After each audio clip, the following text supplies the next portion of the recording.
I think this is such a big deal, and I've taken it for granted. I was talking to somebody about it the other day, and they didn't know what I was talking about, and I've taken it for granted. Many moons ago, I had a book a girlfriend gave me. It was by Louise Hay, and it was a little blue book. I don't think they're blue anymore. I think the publisher changed the covers, but Louise L. Hay wrote a book called Heal Your Body.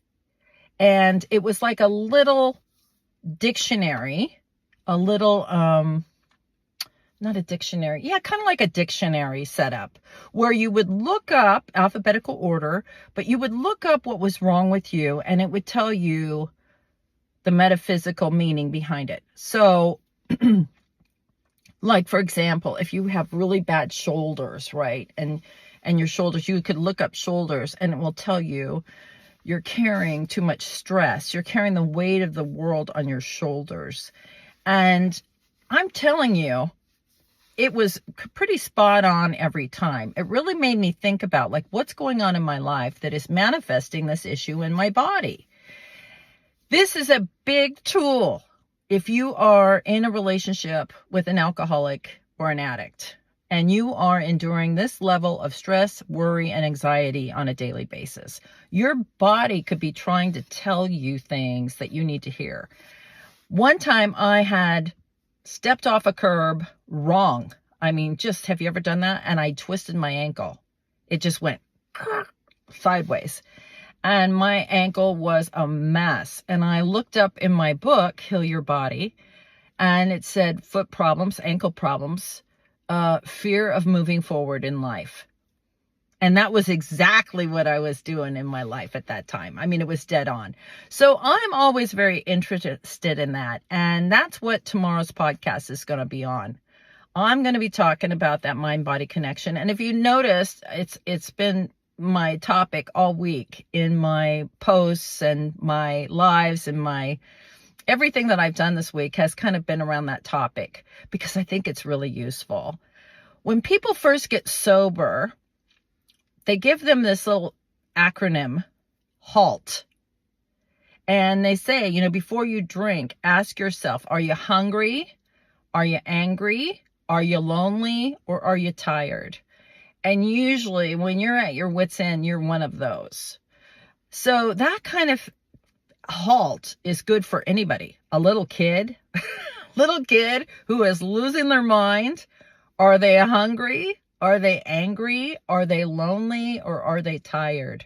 And you can usually first address those issues and then get to the underlying problem. I always tell people when they're in huge amounts of stress, anxiety, I remind them, are you drinking water? Are you eating? My girlfriend just lost her son to an overdose. And as much as she's walking through this, I'm the little voice that says, have you eaten anything today? Don't forget to eat something, just a little something. I mean, that kind of care is self-care. And when you're in stress and angst, you forget. There's a lot of people that just pass out from dehydration. They've just forgotten to drink water, right? So these are things. Now, that's a real fundamental level, and I am going in a little bit deeper than that. And I want you to listen to your body. And that book is fantastic. Just look it up on Amazon or just Google it. You can find an old edition at a used bookstore if you want. It's probably highlighted and underlined. I always like getting books like that because I can get another perspective on somebody's, thoughts about the reading. So, pick up the book and start getting this connection going. If your body something's going on in your body, it's trying to tell you something. It's not just like, I was around someone with a cold. You may have congestion. You may have heart palpitations. You may have, there's all sorts of things, skin disorders, and they have something connected to the mind. It's a great topic. It's a great, interesting thing. If you think it's all voodoo, weirdo stuff, I have a friend that always says, is this your voodoo stuff? I don't think it's voodoo. I think it's the mind is a very complex thing. So is the body, the universe, and the way it interacts with everything, I think is hugely interesting.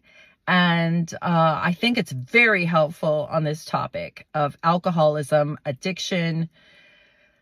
You know, if you don't know who I am, you know, I support families suffering from addiction, right? No matter if you're the person with it or you love them. And these kind of tips and tricks are paramount, no matter who you are in the family. We get so busy and so wrapped up in go, go, go, go, go, go, go, go, go.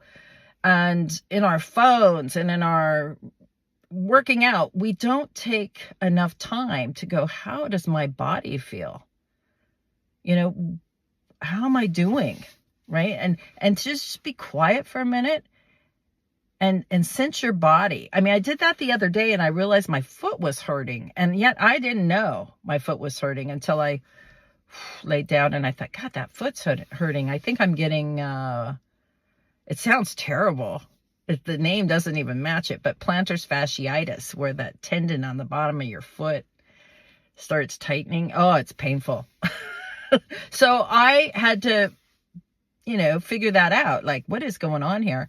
And I started stretching it out and I'm working it out and I Googled how to treat it and it's getting better. Right? So you don't have to let everything go to shit. Your health, your finances, your body, your mental health before you wake up. Okay? So I hope you join me tomorrow on my podcast.